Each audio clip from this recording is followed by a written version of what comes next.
This is one of those situations where I absolutely hate being proven right, but there's something that I said about a year and a half ago about AEW that has remained true. And that is the fact that AEW's announcements and these big pops are actually really hurting the company.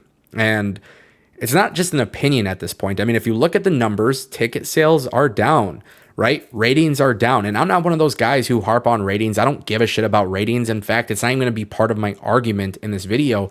I think the proof is literally within ticket sales. The people that are buying tickets, and we're seeing all of these desperate measures that AEW has taken to get butts in seats.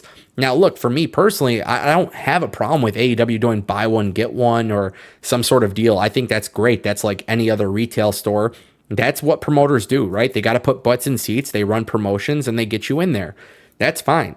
The problem is people aren't even doing that. Not everybody wants to take those seats. If you look at some of the arenas that AEW is selling in 2023 and compare it to what they did in 2022, there is a dramatic difference between the attendance numbers year over year. Now, the thing is, I said in about 2021 that AEW has a major problem relying on surprise debuts, major announcements, and all of those big pops, the things that will pop the IWC. And congrats to AEW, they get those pops, they get those moments. But the problem is, we have talked more about those moments and those announcements than we do about the actual product, okay? And I think it starts with the announcements. And I said this in 2021. I said, if you do too many announcements and you don't deliver something special every single time, it loses the value of the announcement in the first place. Now, if you guys don't know where I'm headed with this, let me explain this to you very easily. Tony Khan revealed earlier in the day that he has an important announcement on Dynamite. And of course, everybody started to speculate, hey, this could be the all-women's show. This could be the new women's tag team championship belts. This could be something regarding the streaming deal on Max. This could be something regarding the tape library, something of actual importance. But instead, all Tony Khan and AEW announced was when the tickets for All In 2024 go on sale. So again, it was another announcement filled with absolutely nothing. And I'm not going to say it's worth tweeting out, right? It's not about tweeting it or putting it on TV. It's the level of desperation that they are using to get you to tune into the product. And the problem is, I said in 2021, when you rely on this type of stuff so often and you don't deliver anything of importance, people will no longer see the value, and therefore they are going to turn away from the product. Here we are, 2023, ticket sales are down, ratings are down, overall fan reaction is down, and the reality is, I'm right. And I hate that I'm right about it, unfortunately, but I am. And look, I'm going to tell you guys something. I put out a tweet, and it was a fairly long tweet, okay?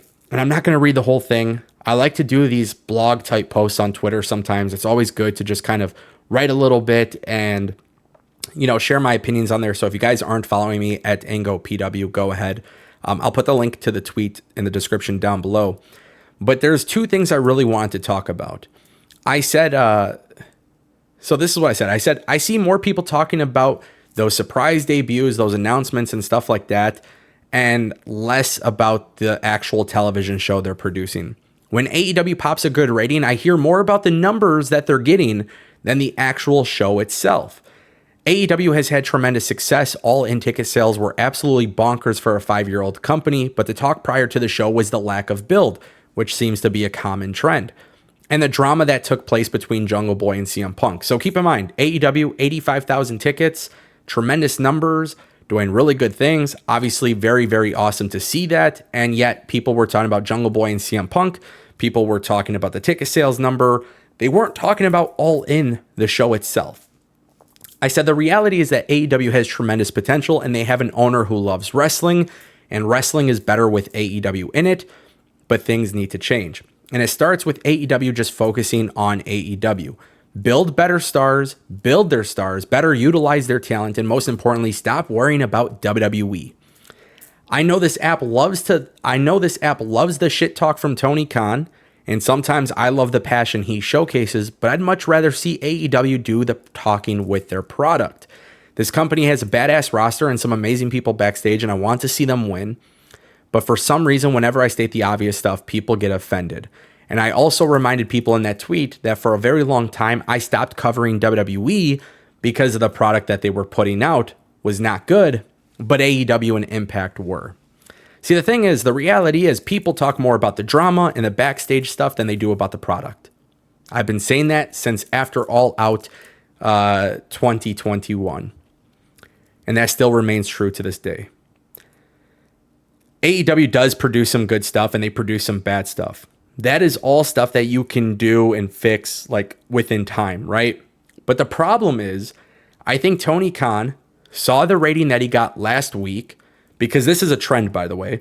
The rating was the lowest they had all year. They got that rating, and then Tony Khan revealed a new announcement, an important announcement. Again, it's just another tactic to get people watching. The problem is, people then tune in, then they're disappointed by this. The fact that people don't care to talk about what's happening on the show, but they talk about all this other stuff, tells me that AEW is pandering to the wrong audience. Because the reality is, if AEW puts on a really good product, they will get people naturally to tune in. And if you don't believe me, look at WWE as an example. You can look at WWE in 2023 and you can see how everything is differed for that company. And if you like WWE or hate WWE, that doesn't really matter here because the proof is in the numbers. The proof is literally in the attendance numbers, the merch numbers, and of course, TV ratings if you want to discuss that. But ultimately, what really matters is getting people in those seats, and WWE is doing it. They have multiple storylines across all of their shows that is getting people to watch. Now, obviously, it is subjective. Maybe some of those stories don't cater to you, maybe you don't like them, and therefore you won't watch. But the overall general consensus is that the WWE product is hot. That can always change as well. But the reality is, if Triple H were to tell you guys, tune into SmackDown, I have a major announcement on SmackDown, I have an important announcement, and then Triple H told you, hey, by the way, the pre-sale code to get your tickets is available, like, people would be pissed. They would be pissed at WWE. They would be pissed at Triple H. And look, I don't remember Triple H doing that. Okay? I don't remember Triple H doing that. The reality is the product does the talking for WWE. This is why you don't hear Triple H doing press conferences focused on AEW or talking about AEW. You see Triple H talk about their success and what they plan to do and how they're going to do a pay-per-view here and there and expansion and stuff like that. The reality is WWE lets their product do the talking. AEW does not. And I think it's really important for AEW to get to the point where their product does the talking for them. Currently, as it stands, I think their product is pretty good. There's a couple things that need to be fixed, but I think overall this year has been a good year creatively.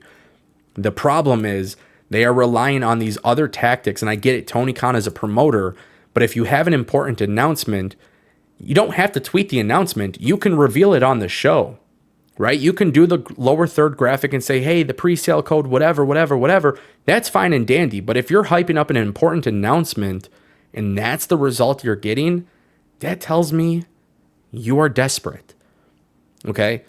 And you wouldn't have to be desperate if you had people talking about your product. And the reality is, as I said earlier, people rather talk about the drama. They'd rather talk about those surprise debuts. They'd rather talk about those announcements than the actual product itself. And that right there is not the type of people I want to be catering to. I want to cater to the people that say, hey, listen, this storyline's great.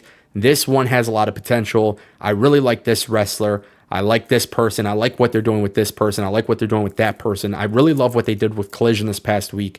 But you don't see that. And if you don't believe me, there's a reason why AEW is selling 4,000 tickets or less to a show. And those are the same arenas that they've sold multiple thousands before. Year over year, the numbers are there. That's how I feel. Too many announcements are hurting AEW. I want to see it get better. What do you guys think?